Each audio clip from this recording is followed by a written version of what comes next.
Hello guys and welcome to another RAMJB video. Been a long while, isn't it?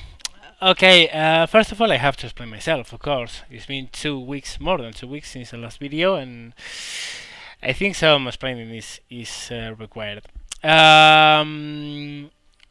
Well, I'm not going to enter details because they are not needed, and basically I don't want to give away my private life in a YouTube video. But life hasn't treated me very well in the last months. Not everything is going fine for me in real life, and particularly a couple of things are really bothering me, especially one. And when things don't go your way, well, you try to face things, and you try to fight them, and you try to move on and get over them and win over them. But sooner or later, you reach a point where they start overpowering you, and you start feeling drained. And I was reaching that point 2 weeks ago. And being the way I am, because I'm this way, I have been all my life, I'm not letting real life kick me in the teeth. So what I did was to have a very wild time. I have had the 14 wildest days since I was in the university. And I can tell you that it has been wild. I have had more booze, more party, more fun, etc. in the last 14 days than in the last 7 years. And it's been fun. It's been a riot, it's been amazing, and it's been incredible. But of course, what you can do is to spend all your life just running away from the problems. And in a way, I wasn't running away from the problems. I was just recharging battery, telling life to fuck off and forget about it for some days. And now I go back to my real life, which is not partying all day long, drinking all day long, etc. all day long. My real life is what it is. But now I can do with a smile in my face and with full batteries, and not feeling drained anymore. For the record, the problems that are giving me serious troubles are important, but are not life-threatening, so to speak. And I'm totally sure that they will be fine. I'm totally sure. It just requires time. And I simply need some time for myself. I should have told you guys, and I should have given a warning or something like that. But the thing is that it was from one day to the next one. I wasn't planning to do this. Just one day I got a call to go out and go to a party, and I simply got wild. And I spent 3 days in a row just partying. And when I came back, I simply wasn't fit enough to put a video, and it simply got wild. I mean, there's no more explanation than that. Sorry for not saying anything, but well, I hope you understand.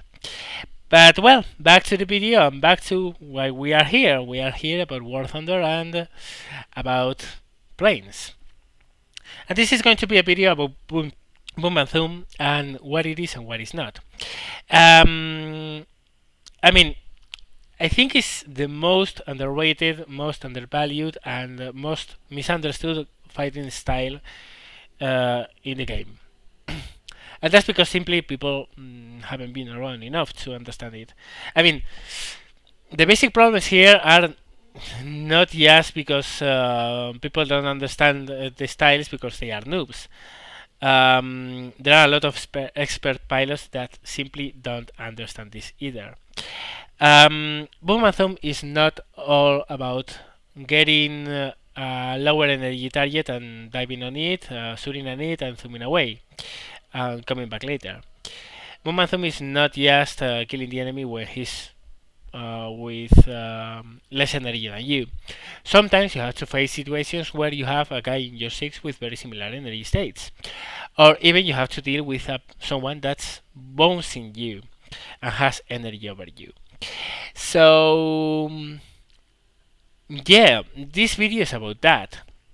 This video is about why heavy planes with excellent fight abilities at high speeds will never lose a well-fought fight versus lighter planes, which may be better at turning or sustained climbing, but they are not as good in what regards to dive and zoom.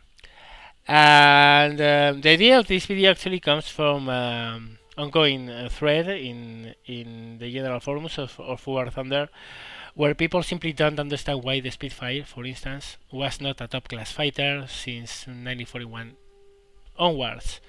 I mean, the Spitfire had its prime, and it was one of the best fighters of the world between the war start and 1941.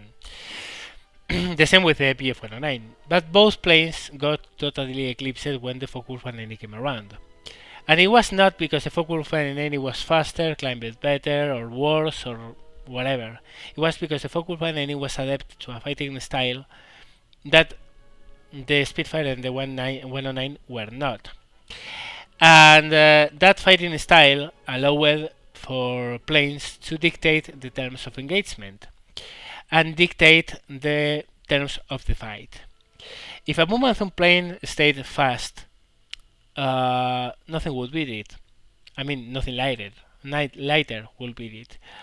The Spitfire and the 109 kept on being very good fighters, excellent fighters until the war's end, but they stopped being the best fighters in the world. That privilege was for the Focke-Wulf-190, the P-51, the P-47, the P-38, planes that could and did rule the fights at boom and zoom. And of course, you can understand that if you only think that boom and zoom is all about diving and climbing away. It's not about that. Another further thing is that this video that you are going to see right now is recorded in Battle Recorder because I wasn't recording at the time when I actually played it. And also that I'm not telling you this. I'm not answering any comment in this comment section, in this video's comment section. I'm not answering any question about the plane or the fighting style or boom and zoom in general, because 500 characters is not enough most of the times. What I'm going to do is to link a link in the description, and if you want to ask me anything about this video, please do so there, and I answer you there. I'm not answering that kind of questions in this comment section. Of course, random stuff as about hey, I'm glad you have a good time. Yeah, that I will answer. But actual answers to what you are going to see in this video in that thread, please. Okay. So well, that's it. Let's see some video and let's see how boom and zoom planes do boom and zoom without boom and zooming. No, I mean, why boom and zoom planes are excellent even when they don't have the energetic advantage since the start. Let's see it. Oh, but before that I have to say something that I promised I will say. All that I need are the boots. Let's see the video. So here we are, diving on a Spitfire and trying to get him and not going to get him. A standard thing, you have to move away and zoom away, but before that happens, and if I can acquire him, because he's coming here, a typhoon is going to come for me. You can see him there. Oh, damn it. Why can't I acquire it? Ah, there he is. You can see he had the position. He was coming from behind. And he was pretty fast. But quicker. And what I'm going to do here is to chain a consecutive series of dives. Well, not really dives. What I'm going to do is to straight run, zoom, straight run, zoom steeply, and dive on him. I'm not running away. Let's be clear about this. Right now I'm not running away from the typhoon. I'm setting my attack. Believe it or not, he's behind me. I'm thinking about how I'm going to attack him. But first I need some separation, because for a vertical reversal you need that. Even more when the other enemy is very fast, and that guy is lower than me, and still he's pretty fast. You can see right now I'm actually climbing, But I'm not sustained climbing. The speed right now of my plane is around 450 kilometers per hour. It's sad that in the replay you can't see the speed. But here I was moving at 450 kilometers per hour, and I was climbing. When you are climbing over your designed climb speed, your best climb speed, you are not sustained climbing. You are zoom climbing. At that speed over your best climbing speed, what's helping you climb is more inertia than the own plane proper climbing capacity. That's why planes that didn't climb very well, for instance the P-47, could outzoom planes that climbed better like the Spitfire, because they used inertia. Right now I'm going purely vertical, and the fight should have ended here. Right here. But the problem is that I messed up the hammerhead. You'll see that here. I go down, but the plane overcorrects it, and I don't get the shot. So instead, I recognize I'm not going to get him in this pass. So I dive, win a lot of speed, get separation again, zoom a bit. And when the speed hits around 320 kilometers per hour, I level. You can see right now I'm climbing at a very steep angle, and I'm going to level up as soon as I hit 320 kilometers per hour. The other guy is already lower than me, but I want to ensure the energetic advantage to my side. He's still climbing, he's still trying to come for me, and I'm accelerating. Right now I'm accelerating the horizontal while the guy is still climbing. It's a dead giveaway that I'm much higher in energy than him. So once I hit maybe 370 kilometers per hour, I start zooming away again. And as soon as the speed comes down to 300 or so, I go purely in the vertical.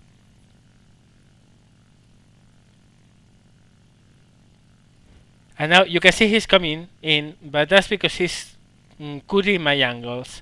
He's actually not coming faster. So he ends up hanging on his prop. He's out of maneuvering speeds, and he's a very easy target for me. Solid hits, this time with machine guns, and now more cannon hits, break his wing, and kill. And that's one instance. Now let's see another one. This is a steeper situation because that Spitfire is going to have all the guards on me. You're going to see that. I mean, right now I'm moving away from him, and he's climbing. He's just climbing, and we are at very high altitude. This is at 5,500 meters of altitude or so. The Spitfire, the higher it goes, the best it performs compared with the Focus 190. So right now what I'm doing is testing what he's doing. I'm zooming, and I'm going to level out as soon as I hit, there you go, 280 kilometers per hour indicated. And I'm going to check what exactly is he doing. Okay, he's still climbing. He's not coming for me. This tells me two things. First of all, the Spitfire is quite smart because he's not coming directly for me. And second of all, that I have to come back if I want to fight. I can run away and disengage at will. So basically, right now, what I can do is to dive away, win speed, win separation, and forget about him. But I want to fight. So I do a reversal in the vertical. I'm very slow here. I'm maybe 180 kilometers per hour. And the guy is much faster than me right now. So actually, he's got a better energetic situation. We are going to cross front to front. He's going to avoid me the head-on. Also means he's smart. But he's better in energy than me. He's actually faster. And I see what he's doing. He's doing a loop. He's actually conserving energy. So what I do is to dive in a spill test. Might seem counterintuitive because a spill test is not the most energetic conservative maneuver, but I'm going to surprise this guy. Look at him. He's seemingly coming for me, but I dive much better. So he knows that if he dives, I can zoom away and leave him in the dust. So instead, what he does is climbing away. I spot it, and what do? Do I keep on going? Do I keep on diving? Do I keep on zooming away? No. What I'm going to do is to catch him totally off guard. I'm going to zoom towards him. I do a vertical reversal, come for him, and had I had a proper aiming, the fight would have been over by here. But I missed the shot. So I go purely in the vertical, and he's forced to break turn. And now I got the energy. You can see, this is boom and zoom. And I wasn't diving on him, I was zoom climbing towards him. And look how the things have changed. I'm behind him. I'm not in front of him. I am faster than him, so I have both position and energy. Do you realize what has happened here? Do you really gather and see what happened here? Let's see it again. From the reversal, I'm reversing on him. Right now I'm moving at maybe 180 kilometers per hour. When I dive, I wind speed a lot, of course. But he's coming straight for me, so he's much faster. He has the energy. So, what I'm going to do is to leave him without going for a proper head-on, of course. He avoids it very smartly. And I zoom a bit. But I notice he's going in the vertical and he's going to complete a loop. And he has more speed than me, so he's better in energy. So I do a speed test, trade a lot of that altitude for speed, and check what he's doing. Because 90% of the speedfighters will try to come directly for me, and I dive much better. And once he's hooked on me, all I have to do is to zoom away, I leave him in dust, and pounce him from above. But he's not following. You see it here, he's pulling up. He's keeping his altitude. So what I do instead is using my much better high-speed zoom ability to come back at him. See it here, vertical reversal, I adjust for the shot, zoom for him, force him to break away, and now he's trying to come up for me, but I'm keeping all my energy. Basically, sorry, I'm keeping all my energy. He recognizes that and he doesn't come vertical for me. Instead, he tries to, he braces for the defensive. And I'm now behind him and with the energy on my side. And that's boom and zoom. You don't need to be higher than him. You only need to be faster than him. And that's why planes as the Spitfire were never the best planes in World War II. Spitfire 109, 0, Yak 3, Yak 9, LA-5FN, you name it. Light planes couldn't compete with this style of fighting. Couldn't. And this style of fighting you could press on the other guy. So, well, from now on, it's a very interesting fight. Because I go in the vertical and he totally refuses to come onto me. So, totally. He's bracing for defensive. He's a very smart Spitfire pilot, I can tell you that. So I got sorry, I got an again. And again, boom and zoom mantra, never turn with a Spitfire. Well, never turn with a Spitfire when you are at 200 kilometers per hour. Right now I'm moving at 450 and winning speed. Look at what I'm going to do now. He speed test again, exactly the same avoidance as he did before, and I'm following him. I'm actually following him. Why? Because at high speed I retain energy much better than what he does. And look at that. Now he's closer because I have closed the distances, but I still have the energy on him. So right now I only have to hammer and come down on him. But the whole thing is going to be ruined because a BF-109 is going to come and make this a 2 versus 2, which is quite unfortunate because this was a very interesting fight. You can see the blue dot there is the BF-109, so what I do is to stay out of the Spitfire to leave the BF-109 a good approach angle. And well, in the meantime I kill another Spitfire that was around. Well, whatever. I love this plane, and I love Boom, sorry. Now I go up, and now I'm dragging the Spitfire. I'm using my superior zoom, he's not closing, and now he breakdowns, he has something more important to do than actually getting the Spitfire. I actually now have a fight versus an F4F, you're going to see it shortly, but there's nothing interesting in that because that's by the book Boom and Zoom, because I engage him with energetic superiority. But against this particular Spitfire, I engage it at high altitude where the Spitfire is better, and with there I actually got some hits on the Spitfire, by the way. He actually had to dive back to base. What I did was engaging versus a Spitfire with energetic inferiority and at 6,000 meters of altitude. Very close to the point where the Spitfire is better in sustaining clean rate and speed and performance, because the Focus 190 over that altitude really doesn't shine at all. And well, there you see the F4F. There's nothing interesting in this fight. I'm simply bounce him at will and kill him without a lot of progress. And well, that's it for this video. So yeah, Boom and Zoom is not just your average dive, attack, and zoom thing. Boom and Zoom is all about energetic conservative moves, energy management, and how to utterly crush planes that simply can't keep up with that. The Typhoon is a good instance, but the Typhoon is a pretty heavy plane on itself.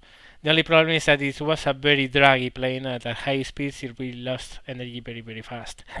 But the Spitfire is a textbook case of how to deal with a lighter plane in a much heavier one.